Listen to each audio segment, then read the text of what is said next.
NBR reform হওয়া উচিত, এখানে আমাদের পুরোপুরি সমর্থন আছে।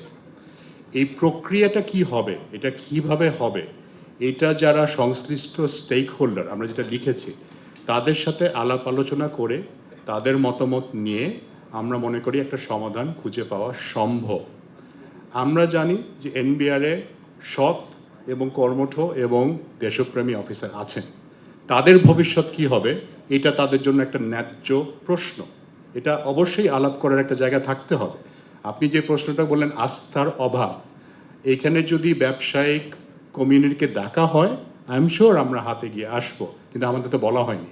উল্টো কি দেখছেন, আমরা যারা এফেক্টেড, যে কথাটা বাবু ভাই বললেন যে আমরা যদি আজকে প্রত্যেক দিন বাংলাদেশের প্রত্যেকটা অর্থনৈতিক কর্মকাণ্ড, শুধুমাত্র রপ্তানি নয়, আমদানি ব্যাহত, সরবরাহ ব্যাহত, আজকে ওষুধ শিল্প এখানে আছে, ডোমেস্টিক কনজামশন আছেন, ঠিক যখন আমরা একটু আশার বুকের দিকে তাকাচ্ছিলাম, সারা পৃথিবীতে কি হচ্ছে আমাদের থেকে ভালো আপনারা জানেন। আমরা কি কেন এখানে লিখেছি market will not wait for Bangladesh.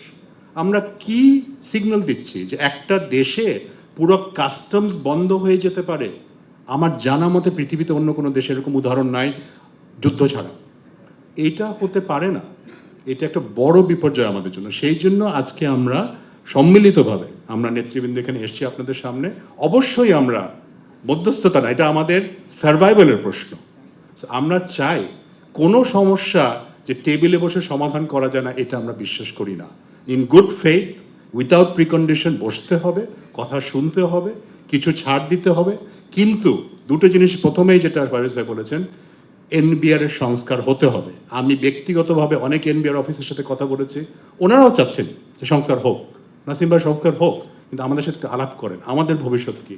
আমি একটা উদাহরণ দিয়ে শেষ করব।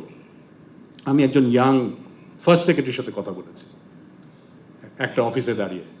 উনি বলছেন যে আমি যখন সকালবেলায় অফিসে যাচ্ছি আমার মা জিজ্ঞেস করছে তুমি কোথায় যাচ্ছ, তোমার অফিস তো বিলুপ্ত হয়ে গেছে। তো আমি তো বিসিএস পরীক্ষা দিয়ে চাকরিতে ঢুকেছি।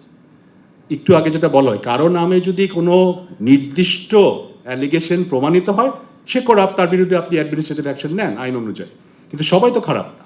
তো তাদেরকে তাদের ভবিষ্যৎ তো বুঝিয়ে দিতে হবে। তো এটার উপায়টা কি? গতকাল আমরা অর্থ উপদেষ্টার সাথে কথা বলেছি, আমাদের এখানে আইসিসির সভাপতি উনি নিজে কথা বলেছেন টেলিফোনে। আমরা কথা বলছি, আমরা ওনাদের সাথে কথা বলছি, এনাদের সাথে, কিন্তু আলটিমেটলি বিজনেস এনভায়রনমেন্ট ঠিক করার দায়িত্ব কি আমাদের না সরকারের এবং সরকারি কর্মচারী? এই প্রশ্নের উত্তর আপনারা একটু প্লিজ দেবেন।